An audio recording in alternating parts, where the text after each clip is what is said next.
ministério, ele, com a sua mensagem, salvou muitas pessoas que eram consideradas pecadoras e, por isso, desprezadas pelas pessoas. Muitos ladrões se converteram, muitas prostitutas, alguns assassinos, pessoas que eram realmente instrumentos nas garras do diabo, mas que, com a mensagem de Jesus, se arrependeram, se converteram e se tornaram grandes homens e mulheres de Deus. Só que conforme essas pessoas iam ingressando no meio dos outros convertidos, algumas vezes havia uma rejeição por parte de quem estava ali. Eu me lembro, por exemplo, que lá em Guarulhos, ainda no Brasil, nós tínhamos um pastor que vivia, antes de se converter, no mundo do crime. E numa troca de tiro entre bandidos, ele acabou matando um bandido rival. Foi preso, não me lembro quantos anos ele ficou preso. Depois, lá na prisão, ele foi evangelizado, saiu. Quando teve permissão para sair, frequentou a igreja, se tornou obreiro e mais tarde recebeu um chamado de Deus para pregar o evangelho. Ele já havia pago o seu crime diante da sociedade, já havia sido perdoado por Deus pelo seu crime, pela sua vida errada, e foi pregar o evangelho. Só que, por vontade de Deus, o Espírito Santo decidiu que ele ficasse ali mesmo, na sua cidade. E ele foi pregar, foi transferido justamente para a igreja onde frequentava a mãe do jovem que ele assassinou. Aí imagine para você está aí sentado, ouvindo a pregação de um pastor que foi o assassino do seu filho. Ela fez um escândalo na igreja. E todos os dias que ela viu o pastor lá, fazia um escândalo. Nós tivemos que tirar o pastor daquela igreja. Porque ela não entendia que aquele rapaz que estava ali pregando agora era uma nova criatura. Ela ainda o via como o assassino do seu filho. Então, muitos religiosos daquela época, muitos seguidores de Jesus, rejeitavam as pessoas que iam se convertendo. Achavam, por exemplo, criticavam, por exemplo, Maria Madalena pelo passado dela. Por exemplo, a gente vê no livro de Atos que Saulo era perseguidor dos cristãos. E ele, quando se converteu, os demais cristãos diziam que ele estava ali apenas infiltrado para poder, de alguma maneira, prejudicar os cristãos. E se você não sabe, os próprios cristãos que ele perseguia, agora que ele estava convertido, é que perseguiam ele. E até quiseram matá-lo. Porque as pessoas não entendiam e não compreendiam que quando a pessoa se arrepende e entrega a sua vida para Jesus e é transformada numa nova criatura, ela se torna uma nova pessoa. Então, o Senhor Jesus, diante disso, ele falou aqui essa parábola do fariseu e do publicano. E alguns teólogos, algumas pessoas acreditam que ele disse isso por causa da rejeição que Mateus, que era um dos seus discípulos, tinha por também ter sido um publicano, que era um cobrador de impostos. Então, percebendo a rejeição, percebendo que no meio deles havia pessoas que ainda criticavam eles por causa do seu passado, Jesus contou essa parábola. Versículo 9. Diz assim: disse também esta parábola a uns que confiavam em si mesmos, crendo que eram justos. E o quê? E desprezavam os outros. 2 homens subiram ao templo para orar. Um fariseu e o outro publicano. A quem acreditamos que fosse quem? Mateus. O fariseu, estando em pé, orava consigo desta maneira: ó Deus, graças te dou, porque não sou como os demais homens, roubadores, injustos e adúlteros, e nem ainda como este publicano. Jejuo 2 vezes por semana, e o quê? dou os dízimos de tudo quanto possuo. Então, o fariseu, que era uma pessoa, aos olhos humanos, considerada perfeita, porque o fariseu era um grupo de pessoas extremamente religiosas, que cumpriam seus compromissos, as suas obrigações religiosas ali com muito rigor. Então, quem olhava para aquelas pessoas até tinha um respeito, porque eram consideradas pessoas, aos olhos humanos, perfeitas. Não havia nada que pudesse apontar para eles. Porém, como nós sabemos, Deus não vê o exterior. Ele vê o quê? O interior. E muitas vezes a pessoa no exterior, ela parece ser perfeita, mas o seu interior não está bem. O seu interior está mal, está podre, está sujo, como foi o caso desse fariseu. A ponto dele achar que Deus tinha que reconhecer ele pelas coisas que ele fazia. A ponto dele chegar e dizer, ó Senhor, eu não sou como este publicano. Em outras palavras, eu sou melhor do que ele. Por outro lado, o publicano, que como eu já disse, era cobrador de impostos e considerado a escória da sociedade, porque eles eram judeus e trabalhavam para os romanos, que cobravam impostos dos judeus. Então eles eram odiados, porque cobravam impostos do seu próprio povo. Eram considerados como traidores. E não só isso, mas eles se enriqueciam desse trabalho, porque eles cobravam impostos e pegavam parte daqueles impostos para eles. Enriqueciam ilicitamente. Então era um ódio que os judeus tinham deles, e considerado como pecadores. Esse pecador, o publicano, versículo 13, está escrito assim: o publicano, porém, estando em pé de longe, porque ele não queria se aproximar para não ser criticado, ele não queria ser criticado, porque sabia que ao se aproximar, muitos diriam, o que é que você está fazendo aqui? Quem é você para estar aqui? Então, de longe, nem ainda queria levantar os olhos ao céu, mas batia no peito dizendo, ó Deus, tem misericórdia de mim, pecador. Então, ao contrário do fariseu, que queria que Deus o reconhecesse pelos méritos que tinha, por jejuar, por ser dizimista, por ser um cumpridor dos seus deveres, o publicano não. O publicano não queria reconhecimento.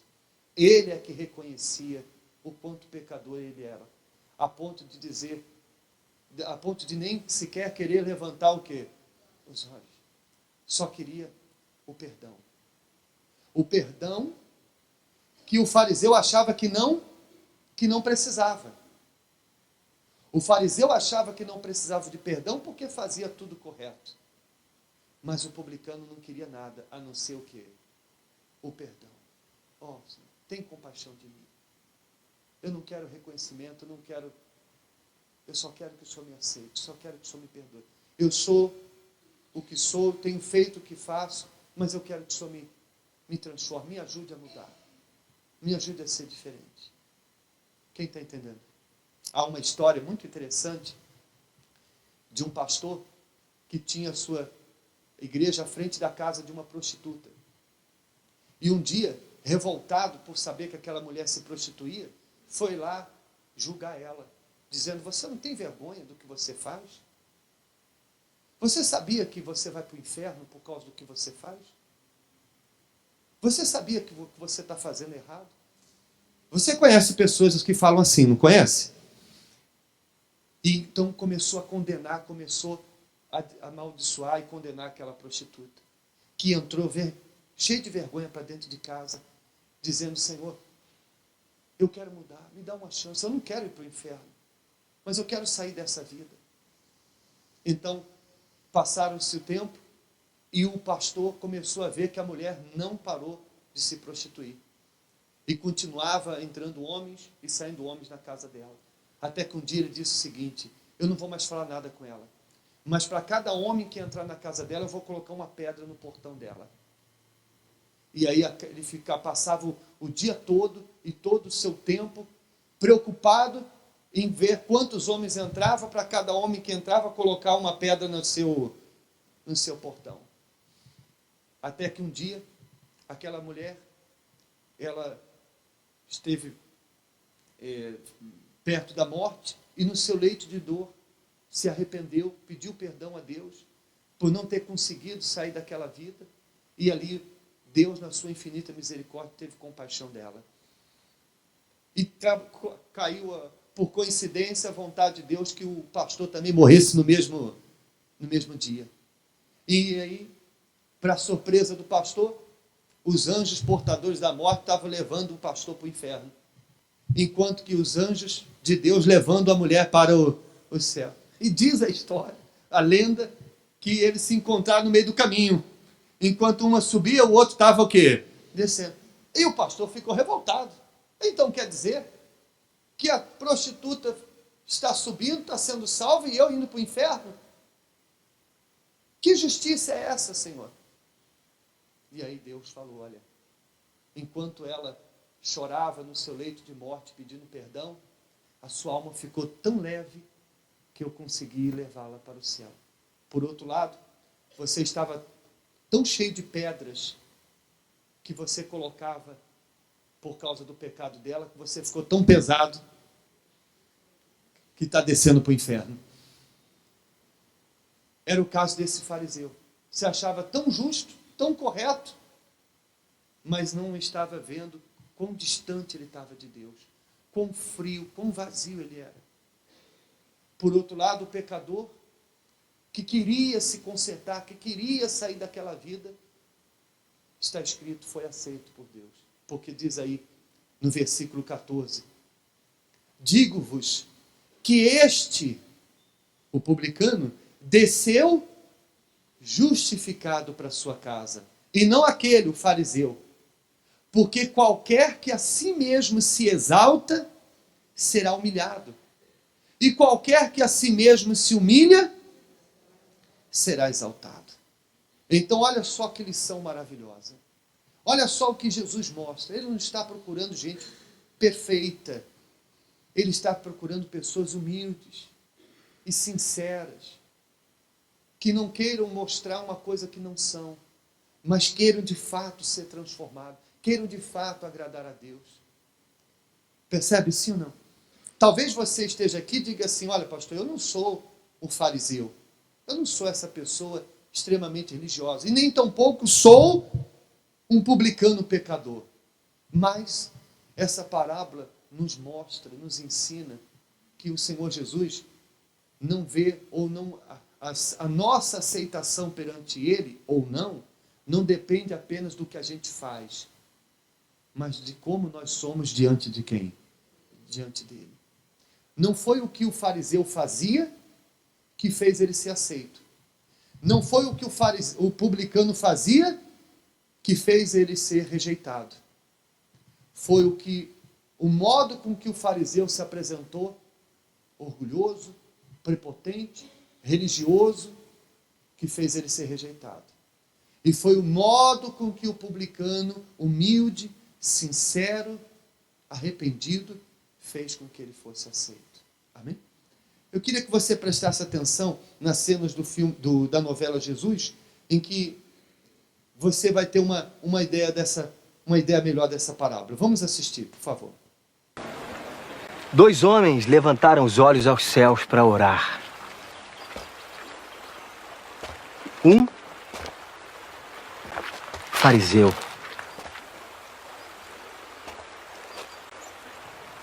E o outro um publicano.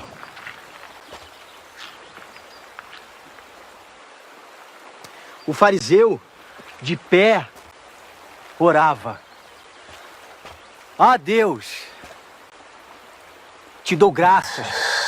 Porque não sou como os demais homens, ladrões, injustos e adúlteros. Nem como os publicanos que servem aos gentios. O Senhor sabe que eu jejuo 2 vezes por semana e que dou o dízimo de tudo quanto ganho.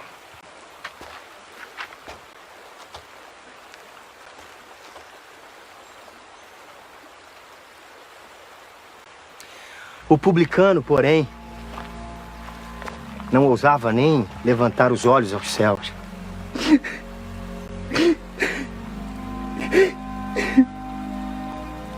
Mas batia no peito dizendo: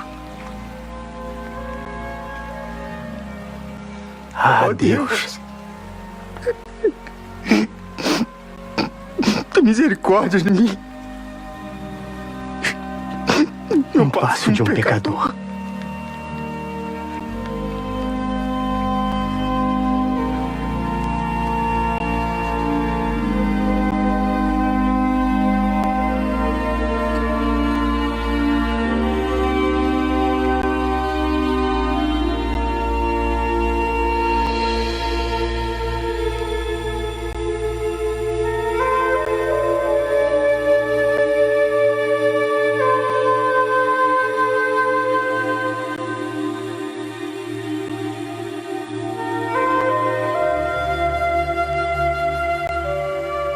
E eu digo a vocês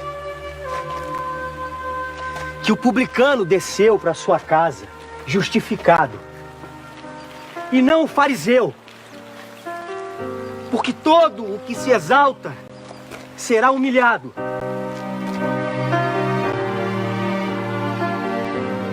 e todo o que se humilha será exaltado.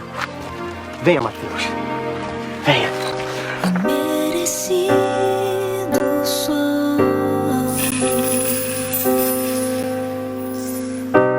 Distante do Senhor,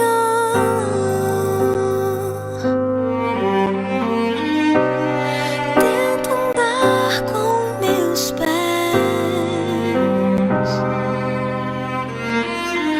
já perdi a conta de quantas vezes caí.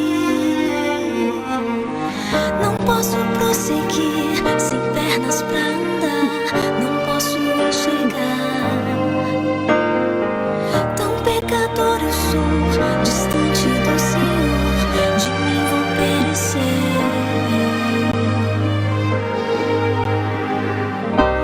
Imerecido sou,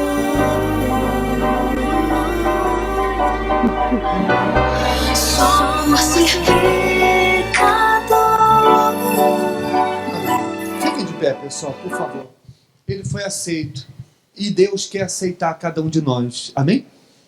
Fiquem de pé, por favor. Coloque a mão no seu coração. Encurve o seu rosto. Com seus olhos fechados. Como se você agora estivesse olhando para dentro de você.